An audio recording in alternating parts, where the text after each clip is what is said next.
Hello everyone. आज हम start करने वाले हैं हमारे मैक्रो इकोनॉमिक्स का एक बहुत इंपॉर्टेंट चैप्टर जिसका नाम है government budget and the economy. ये चैप्टर आपको आपकी इकोनॉमी, आपकी कंट्री की इकोनॉमी को समझने के लिए भी एक बहुत अच्छा पर्सपेक्टिव देगा। तो ये चैप्टर बहुत इंपॉर्टेंट है और इसको हम बहुत कॉन्सेप्चुअली पढ़ेंगे। राइट। अब चैप्टर का नाम है government budget and the economy. ठीक है, तो सबसे पहले समझते हैं कि बजट होता क्या है। राइट। बजट क्या होता है? फॉर एग्जाम्पल, आपको हर महीने एक सेट अमाउंट मिलता है एज अ पॉकेट। लाइक जैसे 5,000 रुपीज आपको एज अ पॉकेट मनी। और वो 5,000 रुपीज में से आपकी अलग अलग कैटेगरीज होगी जिसमें आप स्पेंड करो। जैसे food, stationery, fuel, other expenses, अगर फ्रेंड्स के साथ बाहर जाना है, मूवी के लिए जाना है, तो ये सारी डिफरेंट डिफरेंट कैटेगरीज में आप कैसे आपकी जो मनी है, पॉकेट मनी जो आपको मिल रही, उसको कैसे डिस्ट्रीब्यूट करते, वो बताती है आपकी प्लान। राइट। प्लानिंग। अब ये जरूरी क्यों है प्लानिंग? क्यों? क्योंकि हमें एक लिमिट दी गई है, उसी में हमें स्पेंड करना है। ठीक है, ज्यादा स्पेंड करेंगे तो क्या, पेरेंट्स बोलेंगे कि बहुत खर्चा कर। इसी ऐसी प्लानिंग करनी है कि ये सेट अमाउंट में ही सारे एक्सपेंसेस कवर। अब प्लानिंग ज़रूरी क्यों है? फॉर एग्ज़ाम्पल, आपको 5,000 रुपीज़ मिले। आपको अक्टूबर में 5,000 रुपीज़ मिले थे, लेकिन अक्टूबर में आपने स्पेंड किए 7,000 रुपीज़। 2,000 रुपये ज़्यादा स्पेंड किए, 2,000 रुपये ज़्यादा पेरेंट्स से मांगने पड़े। ठीक है, तो पेरेंट्स ने डांटा हो। तो वो क्या, हम हमारी लिमिट से बाहर गए। अगर हमने प्रॉपर प्लानिंग की होगी तो हमको 5,000 में ही सारी कैटेगरीज कवर करके स्पेंड कर सकते हैं हम। ठीक है, ये होता है बजट। एक फाइनेंशियल स्टेटमेंट आपका जो दिखाता है कि हमने ये अमाउंट से क्या क्या और कैसे कैसे पैसे खर्च किए। ठीक है। अब गवर्नमेंट बजट क्यों होता है?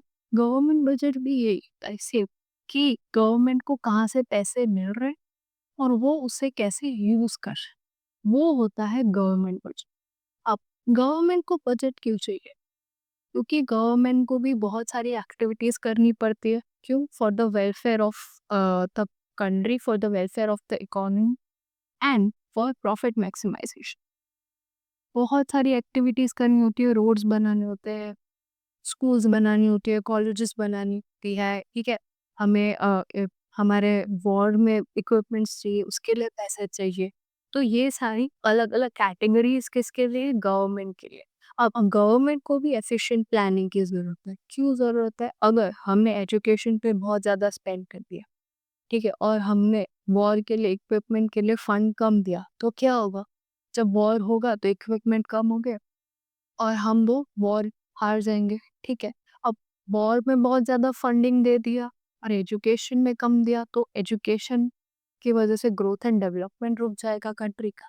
इसीलिए एफिशिएंट प्लानिंग चाहिए, इसीलिए गवर्नमेंट बजट बनता है। ठीक है? हर साल आपने देखा होगा 1st ऑफ फ़रवरी को हमारे फाइनेंस मिनिस्टर आते हैं और गवर्नमेंट बजट अनाउंस करता है पार्लियामेंट। ठीक है? ये जो गवर्नमेंट बजट जब बनता है तो पहले पार्लियामेंट में अप्रूव होता है, फिर इसे प्रेजेंट करता है। इसमें क्या बताता है कि आने वाले फाइनेंशियल ईयर के लिए, ठीक है, हम कैसे कैसे पॉलिसीज फॉर्म करने वाले हैं, कहाँ कहाँ पैसे खर्च करने वाले हैं, कैसे अलग अलग पॉलिसीज से हम सोशल वेलफेयर करेंगे, कैसे प्रॉफिट मैक्सिमाइजेशन करेंगे, कैसे कंपनीज को अफेक्ट करेगा बजट, कैसे इंडिविजुअल्स को अफेक्ट करेगा। ठीक है, तो ये होता है बजट। ठीक है। अब बजट हमारा हमारा पहले तो फाइनेंशियल ईयर कब आता है? हमारा फाइनेंशियल ईयर यूजुअली होता है 1 अप्रैल टू 31 मार्च। ठीक है, ये पीरियड के लिए हमारा बजट अनाउंस होता है। ठीक है, फिस्कल ईयर। हर साल हर साल हमारा बजट चेंज होता है।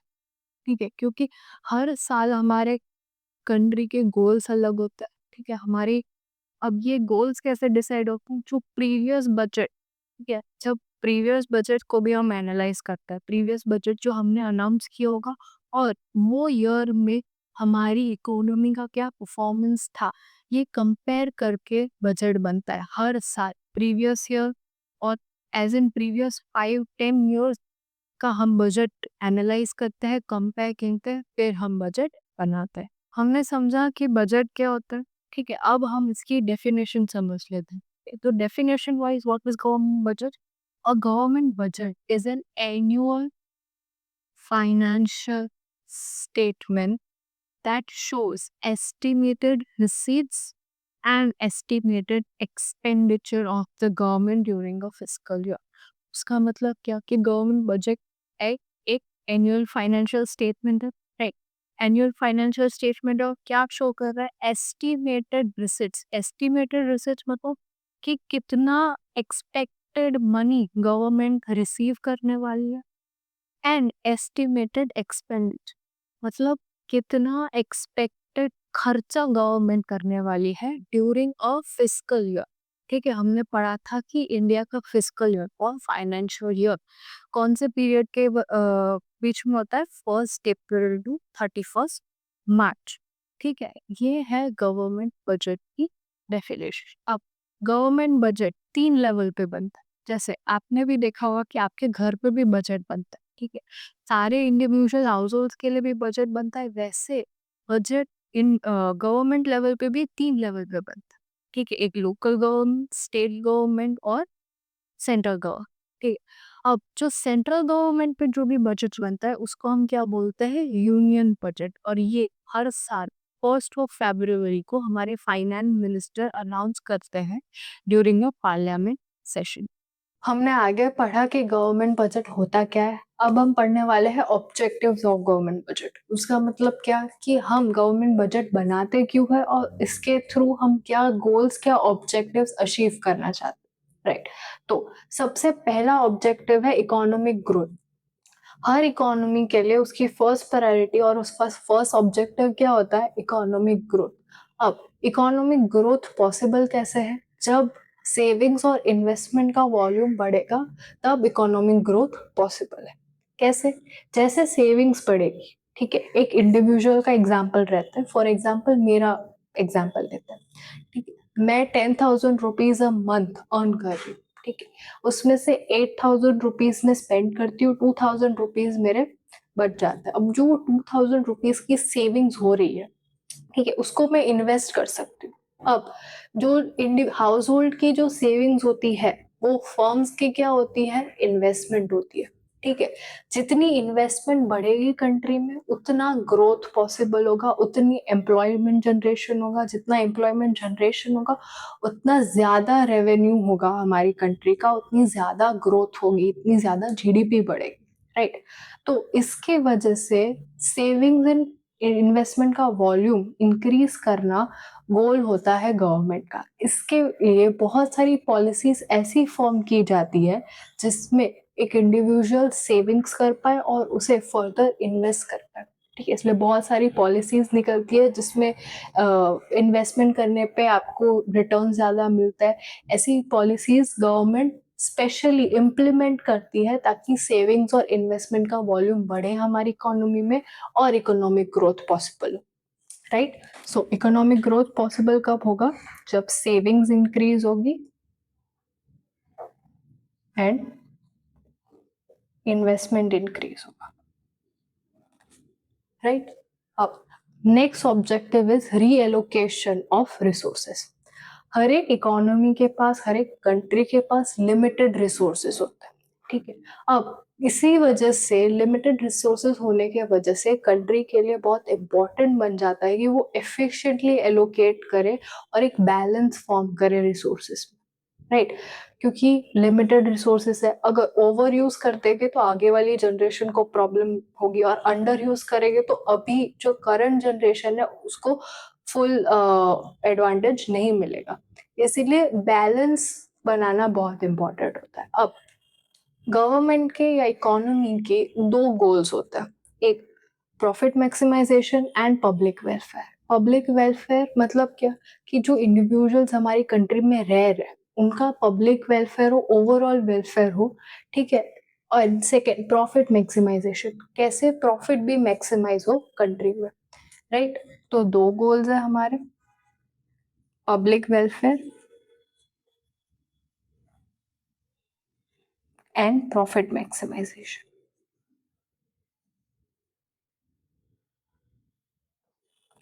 ठीक है, अब ये कैसे होता है? तो ये होता है जब गवर्नमेंट अपने दो फिस्कल पॉलिसी इंस्ट्रूमेंट यूज करती है। दो फिस्कल पॉलिसी इंस्ट्रूमेंट्स क्या है? Tax and subsidies. अब गवर्नमेंट क्या करेगी? जो हैजार्डियस गुड्स है, ठीक है, जिससे पब्लिक को नुकसान हो सकता है, फॉर एग्जाम्पल सिगरेट्स है, एल्कोहल है, ये सारी जो हैजार्डियस, जो इलनेस क्यूरेट करती है, ये सारे जो गुड्स है उस पे हैवी टैक्सेस इम्पोज करेगी।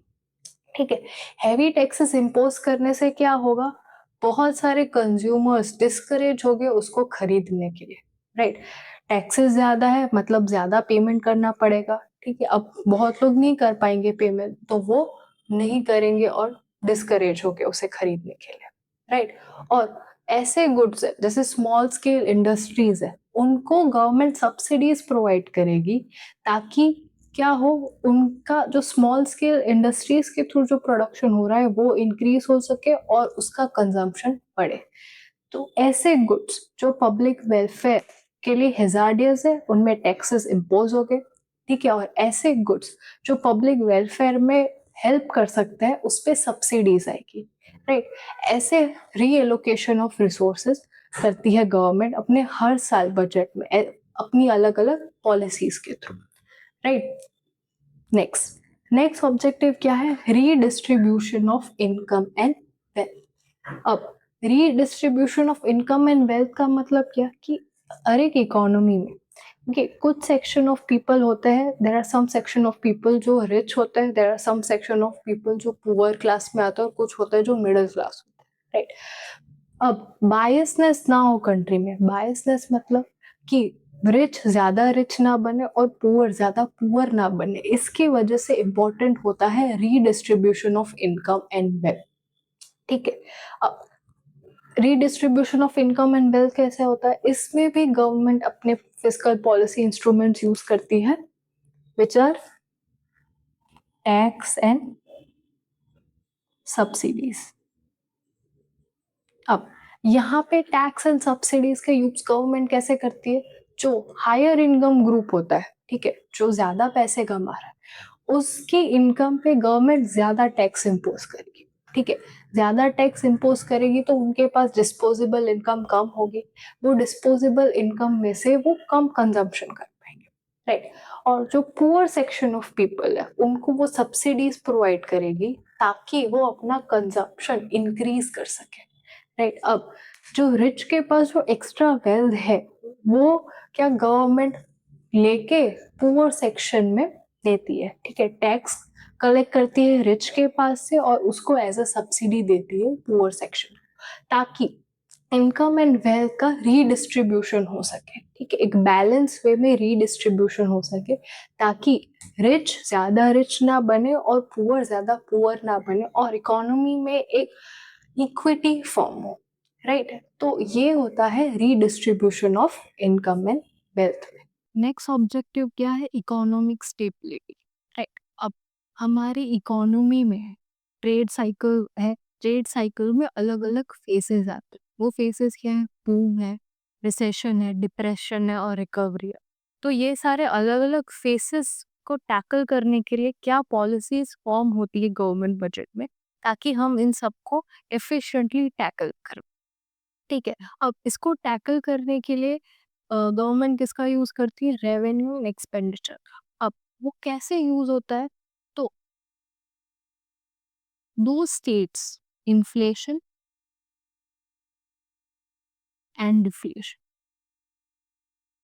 इन्फ्लेशन में क्या होता है? प्राइसेस राइज होती है गुड्स की और सर्विसेज की, और डिफ्लेशन में क्या होता है? प्राइसेस लो हो जाती है गुड्स एंड सर्विसेज की। क्यों लो हो जाती है? क्योंकि डिमांड कम हो जाती है। अब गवर्नमेंट ये दोनों अलग अलग फेस में कैसे अपनी बजटरी रेवेन्यू और एक्सपेंडिचर पॉलिसी को यूज करता है टैकल करने के लिए। अब इन्फ्लेशन में क्या होगा? गवर्नमेंट अपना रेवेन्यू इंक्रीज कर देगा और एक्सपेंडिचर डिक्रीज करते हैं। ठीक है, अब गवर्नमेंट को रेवेन्यू कहाँ से मिलता है? टैक्सेस से। ठीक है? तो वो रेवेन्यू इंक्रीज़ कर देगा। उसका मतलब क्या? ज़्यादा से ज़्यादा टैक्स कलेक्ट करने के लिए देखेगा, ठीक है? ज़्यादा टैक्स कलेक्ट होगा तो क्या होगा? लोगों के पास जो डिस्पोज़ेबल इनकम है वो कम बचेगी, ठीक है? उसकी वजह से उनका कंज़म्पशन क्या होगा? कंज़म्पशन डिक्रीज़ होगा, कंज़म्पशन डिक्रीज़ होगा तो डिमांड क्या होगी? डिक्रीज़ होगी, राइट? इसके वजह से रेवेन्यू क्या होता है? इंक्रीज़ कर देती है गवर्नमेंट और एक्सपेंडिचर कम कर देगी। एक्सपेंडिचर कम कैसे कर देगी? जो अलग-अलग प्रोजेक्ट्स पे काम कर रही है, उस पे एक्सपेंडिचर कम कर देगी, ठीक है? जैसे रोड्स बना रही है, तो रोड्स अब नहीं बनाएँगी, बिल्डिंग्स नहीं बनाएगी। क्यों नहीं बनाएँगी? क्योंकि जैसे हम रोड्स बनाएँगे, तो उसमें हम एम्प्लॉयी जनरेट करेंगे सॉरी एम्प्लॉइज़ को एम्प्लॉय करेंगे। अब उसमें जो एम्प्लॉय करेंगे, उनको हमें वेजेस देने पड़ेंगे। अगर वेजेस देंगे, तो उनके पास भी क्या होगी? परचेज़िंग पावर आएगी। तो ये सब स्टॉप करने के लिए क्या होगा? रेवेन्यू इंक्रीज़ होगा एंड एक्सपेंडिचर डिक्रीज़ होगा। अब डिफ्लेशन में इसका ऑपोज़िट, रेवेन्यू को डिक्रीज़ करेंगे और एक्सपेंडिचर को इंक्रीज़ करेंगे, ठीक है? रेवेन्यू डिक्रीज़ करेंगे उसका मतलब क्या? कम से कम टैक्स कलेक्ट करेंगे। अगर कम टैक्स कलेक्ट करेंगे तो डिस्पोज़ेबल इनकम ज़्यादा होगी स्पेंड करने के लिए, ठीक है? अगर ज़्यादा इनकम है तो कंज़प्शन ज़्यादा होगा तो डिमांड बढ़ेगी इकोनॉमी में और डिमांड बढ़ेगी तो अल्टीमेटली प्राइस इंक्रीज़ होगी, राइट? इसीलिए ड्यूरिंग डिफ्लेशन रेवेन्यू क्या कर देता है? डिक्रीज़ कर देती है और एक्सपेंडिचर बढ़ा के, ठीक है? जो रोड्स बना रही है, बिल्डिंग्स बना रही है, उन सब में एक्सपेंडिचर बढ़ा देगी ताकि एम्प्लॉइज़ आ सके, उसको हम वेजेस दे सके। वेजेस दे सके तो उनके पास परचेज़िंग पावर आए तो वो कंज़म्पशन कर सके। कंज़म्पशन से क्या होगा? डिमांड इंक्रीज़ होगी और डिमांड से अल्टीमेटली प्राइस इंक्रीज़ होगी। इसीलिए इन्फ्लेशन में क्या होगा? हम रेवेन्यू क्या कर रहे थे? इंक्रीज़ कर रहे थे और एक्सपेंडिचर डिक्रीज़ कर रहे थे और डिफ्लेशन में रेवेन्यू को डिक्रीज़ करेंगे और एक्सपेंडिचर को इंक्रीज़ करेंगे। अब next objective is management of PSUs. PSU क्या होता है? Public sector undertakings. इसमें ये ऐसी इंडस्ट्रीज़ होती है जहाँ पे मेजॉरिटी स्टेट गवर्नमेंट का होता है। अब पीएसयूज़ हेल्प करती है इकोनॉमिक ग्रोथ को एक्सेलरेट करने में, ठीक है? अब अगर वो इकोनॉमिक ग्रोथ को एक्सेलरेट करने में हेल्प करिए तो उसका एफिशिएंट मैनेजमेंट बहुत इम्पोर्टेंट है। इसीलिए गवर्नमेंट स्पेशली पीएसयूज़ के लिए अपने बजट में एक अलग से सेक्शन बनाती है, जहाँ पे अलग-अलग पॉलिसीज़, रिफॉर्म्स, चेंजेस वो सब पीएसयूज़ के लिए वो फॉर्म करती है, ड्राफ्ट करती है, राइट?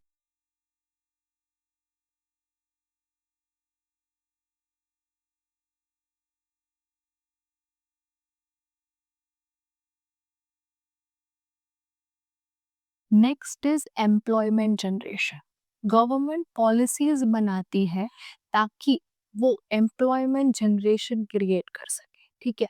आपने बहुत पॉलिसीज के नाम सुने होंगे जैसे मनरेगा, पीएमआरवाई, ठीक है? ये सारी पॉलिसीज़ किसके लिए बनाई गई है? ताकि जिनको काम नहीं मिल रहा है, जो रूरल एरिया में है, उनको काम मिल सके, एम्प्लॉयमेंट मिल सके और एम्प्लॉयमेंट जनरेट हो, ठीक है? हमने पढ़ा था कि अगर एम्प्लॉयमेंट जनरेट होगा, तो ये सारे एम्प्लॉइज़ को जो वेजेस मिलेंगे, उनसे उनके पास परचेज़िंग पावर आएगी। परचेज़िंग पावर से वो कंज़म्पशन कर सकते हैं।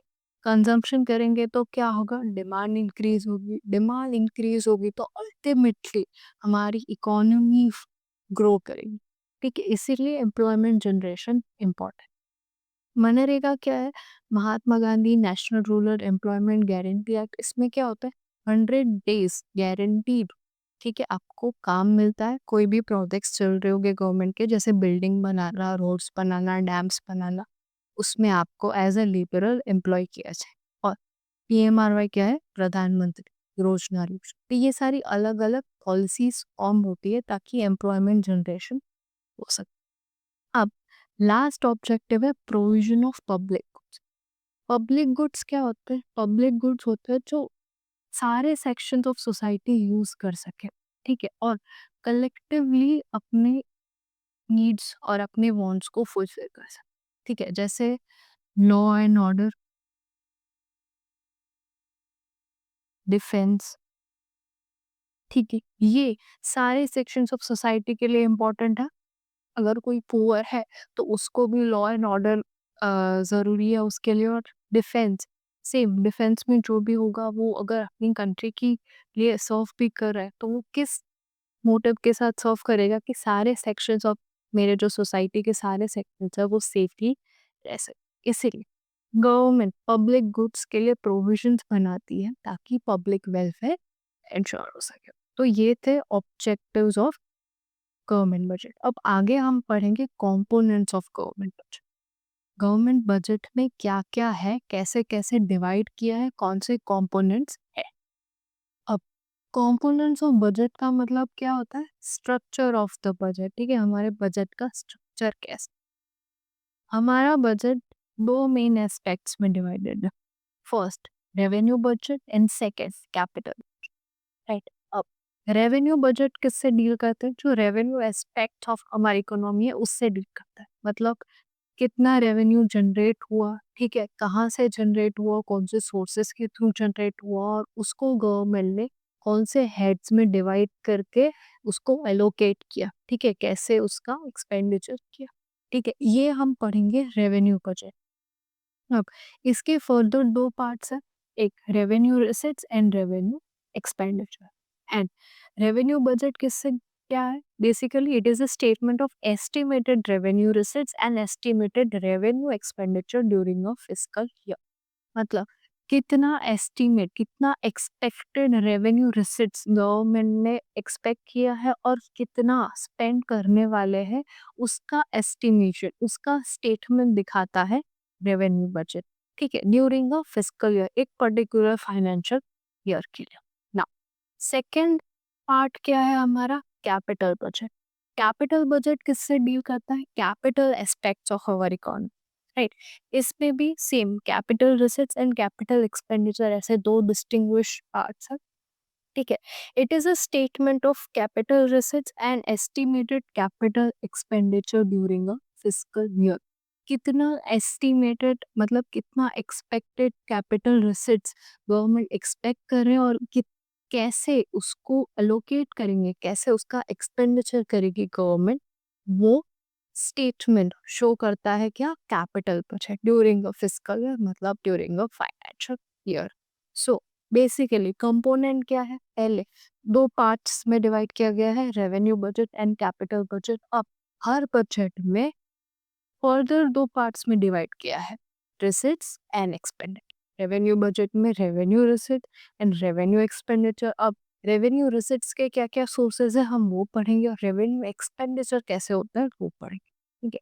सेकेंड एस्पेक्ट है कैपिटल बजट, उसमें भी capital receipts and capital expenditure, capital receipts के क्या क्या सोर्सेस है वो भी हम आगे पढ़ेंगे। And secondly revenue capital expenditure हम कैसे करते हैं, ठीक है। अब ये हमारा फर्स्ट पार्ट यही कंप्लीट होता है। सेकेंड पार्ट में हम पढ़ने वाले हैं डिटेल में about revenue budget and capital budget, ठीक है। ये पार्ट में हमने क्या क्या पढ़ा कि व्हाट इज बजट, ठीक है, what is government budget, government budget क्यों बनाया जाता है, उसके ऑब्जेक्टिव्स क्या है, क्या डिफरेंट डिफरेंट ऑब्जेक्टिव्स है, वो ऑब्जेक्टिव्स कैसे वर्क करते हैं, उसके अराउंड पॉलिसीज कैसे फॉर्म करती है, और हमारे गवर्नमेंट बजट का कंपोनेंट्स क्या है, क्या क्या कंपोनेंट्स है, क्या स्ट्रक्चर है, ठीक है, ये हमने पढ़ा ये वाले पार्ट।